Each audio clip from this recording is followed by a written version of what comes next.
And everyone wrong, I won't stop to the top, so you better back off and get lost. I'ma stay loud, stay proud, never running out, never heading south. I'll be spreading out, call it word of mouth, can't put me down, I'll be getting loud. You can never, everyone wrong, I won't stop to the top, so you better back off and get lost. I'ma stay loud, stay proud, never running out, never heading south. I'll be spreading out, call it word of mouth, can't put me down, I'll be getting loud. You can never, everyone wrong, I won't stop to the top, so you better back off and get lost. I'ma stay loud, stay proud, never running out, never heading south. I'll be spreading out, call it word of mouth, can't put me down, I'll be getting loud. You can never. Hey guys, welcome back to the CNJSHOW, and I have my favorite Jen and Juice here, and I have my sister NEEK, and we hope that you guys are having a good day today. Jen, what is the topic? All right, guys, just to stay in line with our channel, we are an awareness channel, and we do want to bring awareness to a couple different things. Today we are going to talk about high-functioning depression. Now, what high-functioning depression is basically like, you know, a person and you look at them and they're basically flawless. Like, you look at them and you don't see anything wrong with their life. Like, they literally have the perfect life. You know, they're beautiful, handsome, successful, you know, all of these things that you just attribute to having the perfect life. But they are suffering on the inside with depression. So today we're going to be talking about Cheslie Kryst. Now, Cheslie Kryst was a 30-year-old former Miss USA. She was crowned Miss USA in 2019. And unfortunately, she jumped from the 29th floor of her building on January 30th, 2022. Which she died from, of course, sadly. She worked as an attorney, and she was fighting for social justice doing that.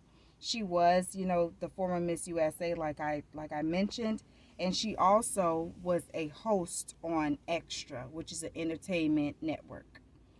So, yeah, we just want to talk about, shed some light into her life and, you know, basically what happened with that. Okay.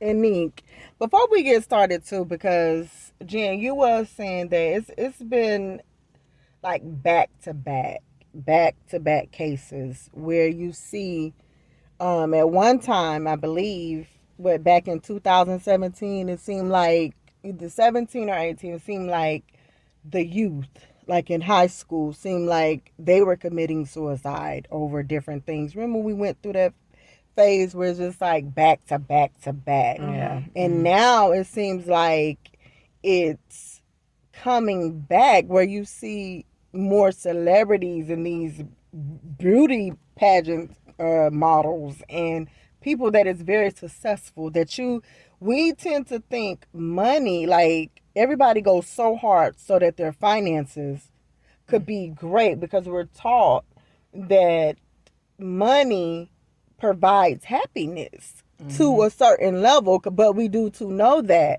So you fight and you go hard and you slay, you make sure you're up all night and you get up early because you want to be able to afford and have everything. But what happens when you are given that? Like, you work hard for it, you achieved it, you're smart, you have everything, but you go home and you have nothing for yourself. And, you know, I think when you're too perfect, when the things that we see that we can say, oh my God, you're beautiful. You don't have a scratch or a mark on you. You're everything, to be woman or man. Child, you have everything. But what happens when a person don't feel that way? When they go home and it's just eating them up in the inside and they're maintaining their day. I know I spoke on this one time when I was saying how a hardworking woman that provides for her kids and family can be going through so much but still working. At work, you're working, you're smiling, you're trying to put on that smile, but you're in the inside, you're hurting. You're probably making the bare minimum. You got things going on, but you're still going, and you don't treat somebody like some people they could be bitter, but this person is not bitter. They still greet you with a good morning and a smile, but they're hurting in the inside. Then it just leaves people puzzled, like, where did it come from? Right. Mm-hmm. So, Neek, I mean, honestly, is this like, you it's almost like, wow, how did this even start? I think a lot of the times it's like from what I've learned from a lot of people. I think a lot of stuff, it's like childhood traumas. I think there's childhood traumas that's associated a lot of times with people in their depression. The reason why they think the way that they think, the reason why they handle certain type of situations the way that they do. So it could be those type of things, just unresolved, traumas. Because I mean, I can't see what as an adult, because in an adult life you practically you've made it. You get what I mean? So I think it has to be something like with past trauma, like where it's just whether it be your family, maybe. I think it's a little bit of both. Yeah. I think a lot of people have past traumas, but I feel like people have stuff that happen in their everyday life. Because I was so intrigued by this case with Cheslie that I went on her TikTok and I was literally looking for signs in her videos, right? And I do want to touch on, basically how social media masks, how people really feel and stuff like that. But we'll talk about that a little later. I was just going on her page and literally just trying to find something that can make sense of everything that was going on. And I couldn't find not one single thing. Like, I couldn't find anything. So that's basically, I went on her page to, see if I could find any sort of hint that she was depressed or anything, and I just couldn't find anything. And I think that's the scariest part of a high-functioning depressed person, is because they don't have any signs. They're not, making vague posts about, possibly saying how they feel, and, you gotta kind of read in between the lines to see. It's none of that. It's strictly business. It's like, I have this going on. I have this planned. Oh my God, you guys, I have this coming up in the summer. I can't wait for that. Basically making plans. So it's nothing about it seemed like, okay, I'm gonna do this tomorrow. Maybe it wasn't planned where she knew she was gonna do it. Maybe it was something that happened right then and there. But I think the part of it that is so scary to me is that friends and family don't have the opportunity to step in and help or be what that person needs at that time, because there's no signs. You literally do not know from one time to the next how sad a person is really if you are going on, social media, or even if you do know them. Even if you do know them, you may not see the signs. They're always smiling. They look put together all the time. They have the finest clothes, shoes, cars, homes, all of these things, and you just never know. Or it may be a case where it's not that, they're super successful or anything else. It could just be a mother who is raising her kids, and she shows up for her kids and her family and everything all of the time, but she's suffering in silence as well, and no one can really tell. Yes, she may be tired at times, but people may, account that for her being tired with having to deal with the kids or having to work or all of these different things, but you don't think people are sad to the point where they are going to take their own lives. Right. Yeah, I definitely agree. I mean, when I saw it, because I was watching a couple of her videos as well, and just like, her just like dropping gems on people that are young, like, speaking about law school, very well spoken, very educated, very sure of herself, very sure of the things that she was speaking about. Of course, it's always sad when anybody, takes their life, young or old, rich or poor, but it's just, I guess it was just so confusing because, like Jen was saying, all of these things that she has going on, and it looks like, from outside looking in, the type of life that people want. People envy that type of life that she had. You get what I mean? And especially being that young, you really, you really do feel like, okay, wait, you're young, you're beautiful. Like, we look at it, if someone is going to commit suicide, you tend to think maybe it's the homeless person. It's the person that's really having a hard time back to back, from getting a job to losing a job, has nowhere to go. Like, they're really having a hard time. And so you say to yourself, well, you know what? We could kind of see that was going to drive. We was praying that wouldn't happen, but we could see that they were having a hard time.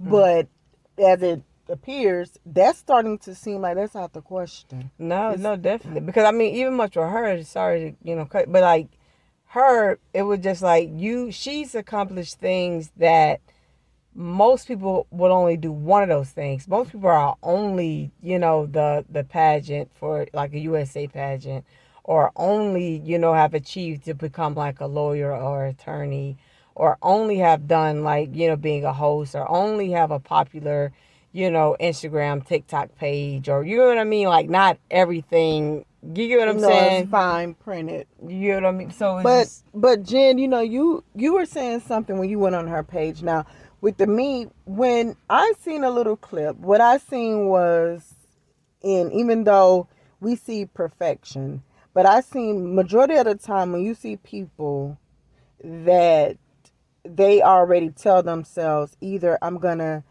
have an A or greater, higher, and I have to be the best. That's basically what she was kind of saying. Like, it does not matter about the next person. You are here, and everything that you do, in every department of your life that you do, you have to be better than everybody in the room. Yeah. And if you have that type of mind frame, you go home, you think to yourself, if I'm thinking to myself, I have to be great at everything, and I don't think that I'm achieving that, nobody's going to hear my cry, because I'm not going to tell it to you, because you don't expect. And I do good in front of people, but when I'm home, I break down because I don't think I'm perfect. I'm not happy. I see that Kathy maybe went to whatever law school, but I went to this one. I could have probably went to a higher, a better law school. I'm not, I see that in her. From just that clip that when she was talking about the law school, it was just like, it's not good to be good. It's not good to be great.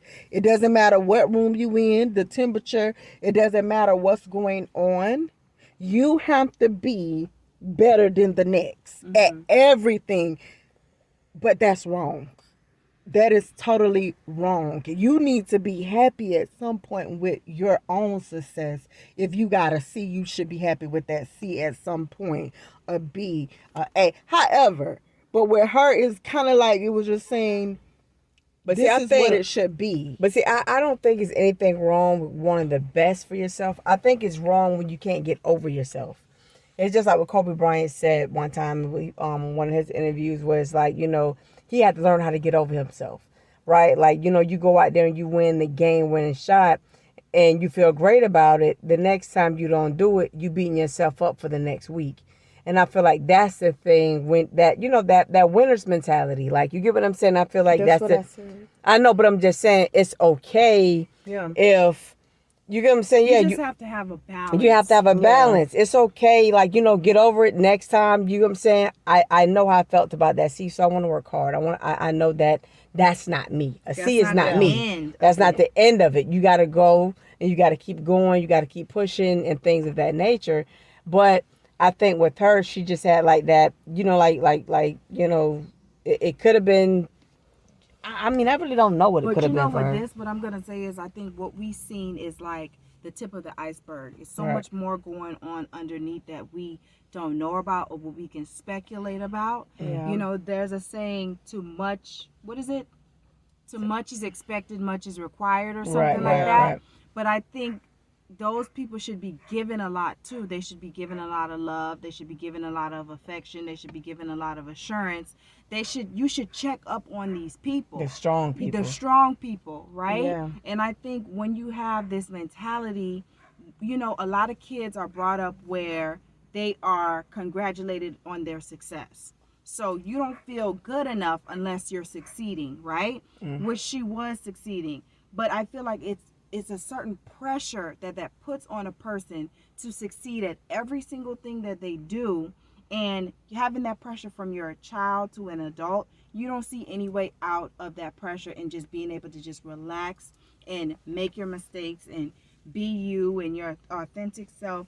I think it's a whole mindset and pathology that comes from that, because you have this girl, she's interviewing people like Denzel Washington shortly before she passed. She had an interview with Rihanna and all of these different things. Like, you're doing great, but none of that matters. And you know what, Jen, since you said that, what I just thought about too, when you just said that, I just thought about the person that achieves everything and look like everything is all put together. Nobody never asks, is you okay? Never. Are you doing good? Is you having a good day? How is everything going? Because I don't need to ask those questions, because you're already put together. I ask those questions to the ones that are not put together. How are you doing? Are you okay today? Are you going to make it today? Do you feel like this? Could you go on? Like, okay, I'm concerned. I could hear it in your voice. But when people is dressed up in a certain cloth, I'm wearing my white today, and I'm dressed up in this angel cloth, like happiness is upon me, and I'm successful, and I'm pulling up in the Ferrari, I'm young, and I have everybody admire me. I mean, I admire myself at times, and I'm looking good, but nobody asks me. Because why ask? Don't I look like I'm doing good? Yeah, but I think because of, when you're that person, that strong person, everybody comes to you not only for, like emotional reasons and things like that. Financially, people are gonna come to you, emotionally, to where you give, to where, like, you know what I mean? Like, nobody is really gonna come to your aid and see, like, okay, well, how are you doing? Like how you said, how you doing emotionally? Like, how's bills going? Like, and you kind of know you have to keep up a certain type of a way, because it's like, okay, everybody's already dependent on me. Like, so I can't drop the ball because y'all coming to me for stuff. So I know I can't come to you.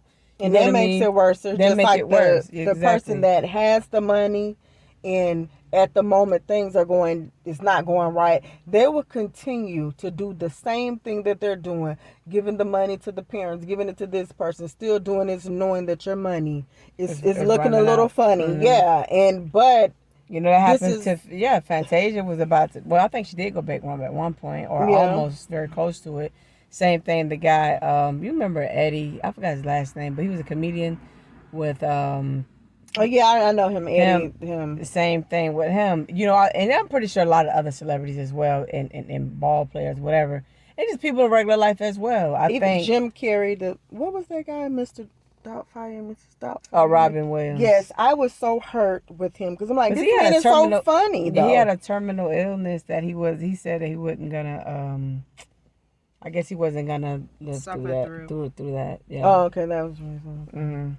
Yeah, but it's another story too about a young girl who, and these girls are so young. I think that's the most heartbreaking part about it, is them being so young. She was 22. She was on the dean's list at Stanford University. She was a captain of, her soccer team, and she had all of, these friends, and she came from a close-knit family and all of these things. And you hear her mom saying, this is what her mom says: "We have so many questions that I don't know if we'll ever have the answers for concerning her death." Because her mom was having a conversation with her, I guess over the phone, a few hours before she passed. And her mom basically said that there were no red flags. Like, nothing about the conversation alarmed her, or even gave her any sort of idea that her daughter was going to commit suicide a few hours after that. And you said how old she was? 22. Oh, wow. 22. But you know what, Jen? A lot of times, too, like as you were saying it, I was thinking, I flipped it, though. As a parent, I was also thinking, and as a child, something is going on. You never tell, regardless of what's going on. My godmom have maybe been sick, or I've, heard different things that they were saying about her. But when I called that went out the window. She just, no, oh hey baby, how you doing? I'm doing good, but she wasn't doing good because at the time she had the thing going on with her stomach, and it's the things that people tell you because for whatever reason they are more concerned about you, so you're not gonna. They're never gonna say it, not with serious things, because they want you to feel and know like, no, everything is okay. Like, I don't want you to worry about me, Right? because you may take it to a different level. So if her mom did say that, no red flags, I can truly believe that. Like, okay, I know some people be like, yeah, but how you couldn't see that? You was the parent, but you wouldn't know. I think see it. No, you wouldn't know. I think that's the reason why a lot of times family go to people's friends, like and try to get answers, because of most of the time people's family and siblings and are really the last people to know really how they're doing emotionally, like how they're feeling, or levels of depression, or you get and what I'm saying, they could be stuff of that seeing you nature. every single day and not know. Yeah, they wouldn't know, because but nothing. it's years of hiding, and knowing how to hide. You get better with hiding. Yeah. So it's people that's around you that really would not know how you really doing emotionally. But by this being like awareness channel, I really don't want to go too far into just like how to hide things or whatever. My biggest thing is being able to speak and be brave enough to find somebody to talk to about whatever it is, to where that you don't end something completely based off of I'm sure a problem that is like temporary, that you can, I'm sure, get through it and maybe speak to somebody and be, you get what I mean, like somebody else's mentor that might be going through the same thing as you.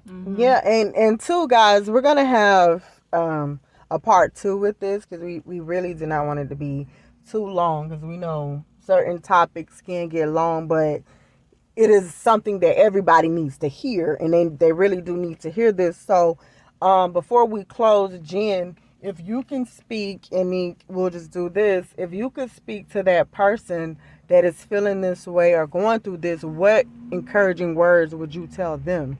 I just want to speak to those young mothers. I want to speak to those single mothers. I want to speak to those students that are, they can be first-time college attendees or things like that, and you feel all of this pressure on you, regardless of what it is. You feel all of this pressure on you to be this person or to get this certain level of success. What I would tell you is, speaking from personal experience and being a perfectionist, and nothing ever is good enough, oh, I could have done better, that B really could have been an A. You don't give yourself credit for anything. Yeah. There is no destination to that. You will forever be in a continuous cycle of unhappiness and you feeling less than, because you make yourself feel like you're not good enough. There's no happiness in that. And what I would say to that person, the thing that I'm trying to learn to do myself, is to give myself props along the way. It's not always about the final destination, but a lot of it is about the journey. Yes, yeah. I did this. I'm happy that I did that. I'm proud of myself. That doesn't mean that, you're not still motivated to keep going. Celebration does not mean, you stop. It still does mean that you keep going, but you stop and you smell the roses and you celebrate yourself. You're happy for what you did. You got over the day with your kids, although you're doing it by yourself, you made it another day. That's enough to celebrate. Or, you made it another week through school. That's enough to celebrate, because, that constant beating yourself up, it gets worse and it gets worse to the point where you do feel hopeless and you do feel like, what, is it all even worth it? You do not want to get to that point, because there still is a destination, and you should make it a point to enjoy the journey along the way. So that's good. Agree. That's real good. And I'll just speak on, basically from what I know, as far as like, with people that are a little bit older, I'll say, whether you've gotten a job or you're stuck inside of a place where it's like, okay, well, I've gotten laid off and I can't find another job, or I can't find money that's gonna, cover this amount of bills. I got this much bills, but only got this much money. Or, you're going to meet whatever it is, or I'm this age and I haven't achieved this yet. I haven't bought my house yet. I haven't, whatever those things are, everything will work in God's perfect timing. Don't beat yourself up. You get what I'm saying? Enjoy your life, enjoy your family, enjoy your children, enjoy your spouse. You're going to meet, even if you're single, like if whatever it is, you need to enjoy yourself. You know, find things that maybe you never did before and you want to start to do it, or maybe it's something that you used to do and you stopped doing it. You know what I mean? Like, find things that's gonna, self-care things that's gonna put you in a place of comfort and happiness and productivity. I think anytime that we become more productive in doing things that make us happy, but you know what I'm saying, whatever that might look like, I feel like continuing to do those things or start back doing those things, because I feel like that stuff makes you feel better.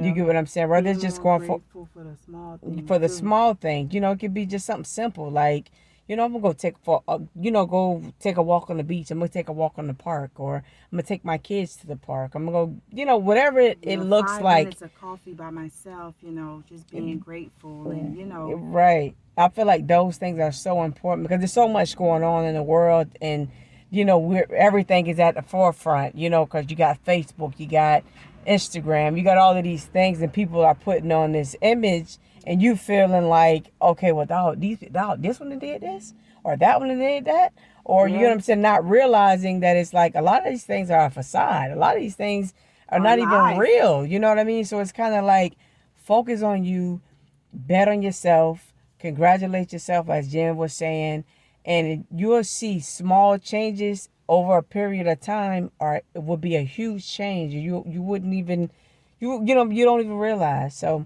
that's what I would say. Keep going, keep pushing yourself, keep motivating yourself. And, if you can find somebody that you can talk to or listen to from a podcast, whoever, do that. You know what I mean? Even if you don't have anyone personally to talk to, there's a lot of positive podcasts. There's a lot of positive motivational speakers that you can listen to that can kind of get the ball rolling for you if you can't find it, within your circle. Yes, So I agree. And what I would say is, for those who are achieving things, whether you are or not. Now, it starts from the head. It's a voice that you hear within yourself. We all have a voice. You're not crazy. You're not going through something. It's that voice that tell you, I'm doing good, I'm doing bad, or I didn't do this, I didn't do that. Now, if these things are starting to come to the forefront with your thoughts and what you're thinking, don't be scared. Don't be afraid. It's a bunch of people that go through things that you cannot understand. We're not doctors. We cannot understand it. The doctors don't understand it. But you do need to tell someone, like, I'm having these thoughts, and that's okay. So if you do need to go to a doctor to take something to help you, because every case could go from, mild to severe. You don't know. These things does happen. So if you are going in that lane and you are hearing things, you do need to tell someone, like, what, I don't know, I just want to get checked. And that's fine. Let them go do that. You get checked. You get the help that you need to start doing the things that you need to do, because honestly, we're all the same. I would also say, I know that we're on social media, but social media, you have to turn it off. A lot of the things, turn off. You have to program your computer into what you want it to be. All of that viruses of, this one, I only watch these people, they're fighting. This one talking about this one. This person's body is sexy and look fine. And then I'm looking at myself, and this one is rapping about money. Whatever it is, throw all that stuff out. You need to, every single day, listen, today I didn't feel so good. And that's okay. Everybody think like that. It's nothing wrong with saying that. The day I didn't have a good day. Some days you just wake up and you're upset. You don't know why. It does not mean that something is going on, but if you keep that feeling going on with yourself, now you're going to start applying it. And before you know it, you get yourself into a hole that you could have dug yourself out of. But it's an emotional breakdown. Breakdowns lead to other things. And so, like with this lady, who is it? Yes, with her, you know, and with the rest of them. I just wish that before they did that, that they could understand, before they got to that point, or anybody could understand. Listen, we see the world, we know everybody believe in something, but I'm being honest, I believe in God. So whoever you believe in, you call their name and you keep calling it. And a lot of this stuff it has no other choice but to fly. And that comes down to work in progress. If you want something to happen, labor it. And that's mentally, physically, and everything else. Do that. And When everyone wrong, I won't stop to the top, so you better back off and get lost. I'ma stay loud, stay proud, never running out,